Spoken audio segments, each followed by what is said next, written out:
How do you feel about this whole situation? How do you feel? I feel also neurotic because a lot of people for today, this is the Ukraine always was the closest country for Russia. This is nonsense, what is happening. We don't know how we can affect it, and it makes all of us very nervous. A lot of people don't know how to live. Did you lose your job? No, I don't. You don't. Okay. And do you also plan to run away from Russia? No, I don't want. This is my country, this is my state, I love it, and I love my people, and I want to do this. So how soon do you think this will be over? I don't know. There are too many circumstances which can affect this situation in Ukraine, man. I don't know. It may take a month or a year or even 10 years. We don't know. The situation in Donbass took over 8 years, and today we have what we have. So do you think there can be any attack on Russia?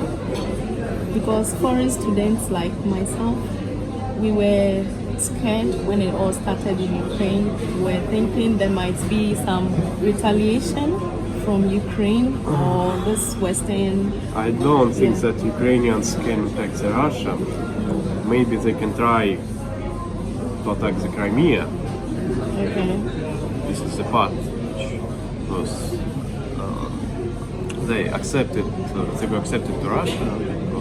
They joined the Russian Federation. Really democratic referendum, and the majority of people, they decided themselves to join the Russia. They wanted to be the part of Russia in 2014. For today, it is called that this was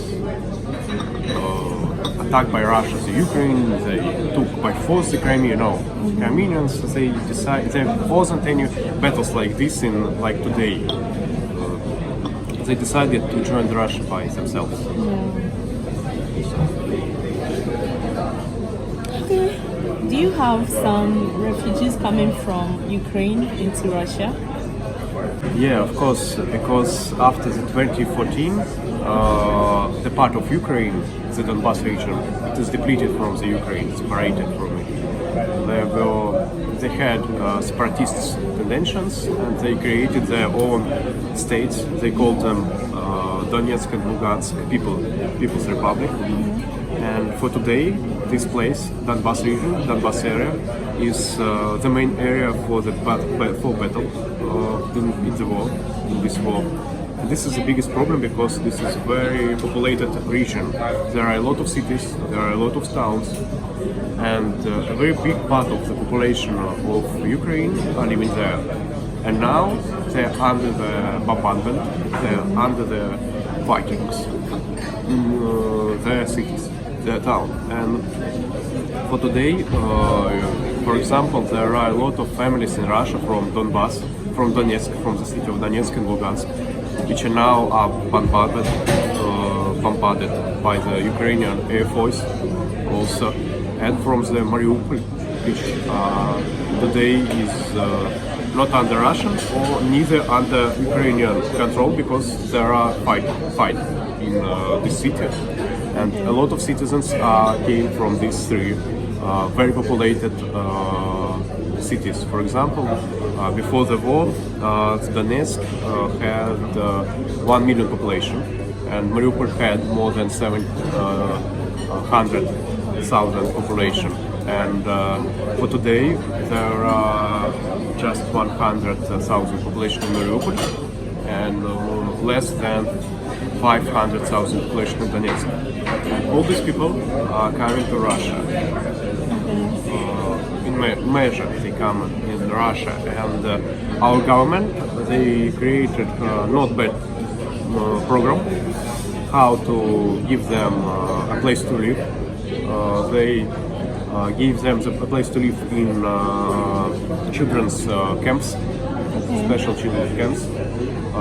They have the warm there.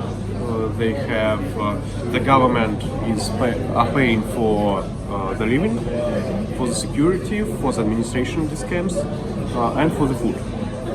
So there are for today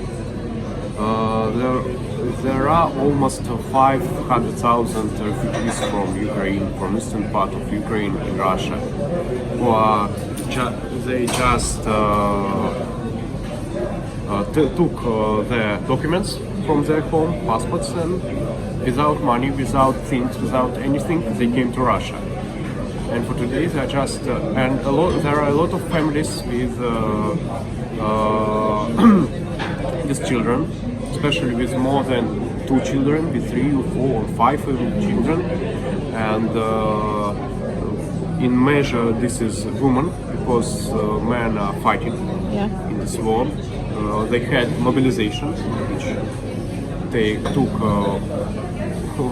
almost all men to the front. And, almost all of the refugees are women with children, and they need help. And we are trying to support them as we can with the civil society in Russia. So, what I see you and others go there to send some items. How is there any? Do you work with them, or you just volunteer to support? We just volunteered because this is our people. This is Russian people they need help, and we try to help them because, as I said, they have anything today. They haven't anything, and this is the most problem because they need clothes. Almost all need clothes. They need drugs because there are also people from retirement age, elderly people who need support. Children need support. For today, government trying to give them school education, to give them preschool education, but this is a very difficult administration system, but they try to do it. But they haven't money.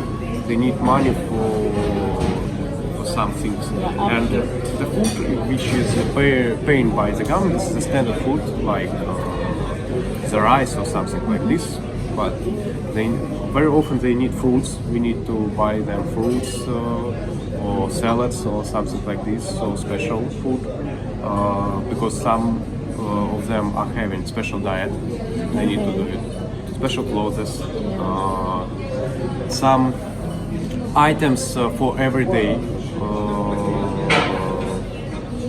So this is which we can to support them. How we do it? We found a contact with the camp, directly to the camp. They have forms on their websites. We call them on these forms. We ask them, do you need some help? Which do you need? Can you give us a list? They sent us a list. We came here. We buy the items which they asked, and came to the camp and directly give these things to people to understand that we are giving this not for unknowable person, to the direct person who needs it. Or to the direct if this is an item like for everybody, like everyday items like papers or like something like this. Are they comfortable? They're trying to be, but they're in shock. They're in shock because you with children came to another state. You are living in a camp. Your house or apartment may be broken, maybe destroyed. You don't know which one is your husband. They try to live through this tragedy, of course, but this is tragedy for all these people. But this is a very nervous situation for them, very nervous for everybody. But in such situations, I think we should support each other, like Justin. That's true. Yeah, where can we find this camps where the refugees are lodged?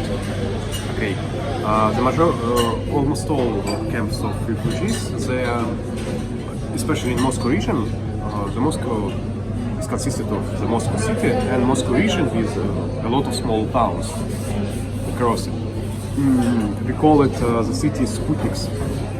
These cities near the Moscow. And the camps are in these cities.